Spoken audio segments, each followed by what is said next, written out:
3/12/21:30 ఈ తేదీలలో మీరు జన్మించారా? అలా జన్మించిన వారు ఈ వీడియోను చివరి వరకు చూడండి.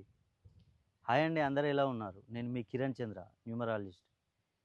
ఈ మూడవ సిరీస్ వారికి గనుక చూసుకున్నట్లయితే ఈ 2026 పరభావనామ సంవత్సరంలో జూన్ 2 తర్వాత నుండి వారికి అద్భుతంగా ఉండబోతుంది. రాజయోగం పట్టనుంది.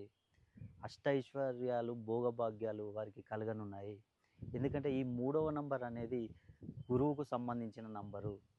ఈ 2026 సంవత్సరానికి రారాజుగా వ్యవహరించేది కూడా గురువే కాబట్టి వీరిపై ఆ గురువు యొక్క ఆశీస్సులు ఎల్లవేళలా ఉంటాయి. వీరికి ఉన్న సమస్యలు మొత్తం ఎలాంటి సమస్యలైనా కానివ్వండి, రుణ బాధలు, ఆర్థికంగా చితికిపోయిన వారికి కూడా ఈ సంవత్సరం ఉపశమనం ఉంటుంది. అదేవిధంగా సంతానం లేని వారికి సంతానం కలుగుతుంది. వివాహాలు పెండింగ్లో ఉన్న వారికి వివాహాలు జరిగే అవకాశాలు ఉన్నాయి. అదేవిధంగా విదేశీ ప్రయాణాలు చేయాలనుకునే వారికి కూడా ఈ సంవత్సరం సులభతరంగా ఉంది. విదేశాల్లో ఉండి ఉద్యోగాలు రాని వారికి కూడా ఈ సంవత్సరం వచ్చే అవకాశాలు ఉన్నాయి. అదేవిధంగా కొత్తగా వ్యాపారాలు చేయాలనుకునే వారికి చాలా అనుకూలంగా ఉంటుంది. మీరు కనుక మూడో సిరీస్లో జన్మించి మీకేమైనా సమస్యలు ఉంటే ఒక్కసారి మీ పేరును సెర్చ్ చేసుకోండి. మీ పేరును కనుక సెర్చ్ చేసుకున్నట్లయితే మీకున్న సమస్యలు మొత్తం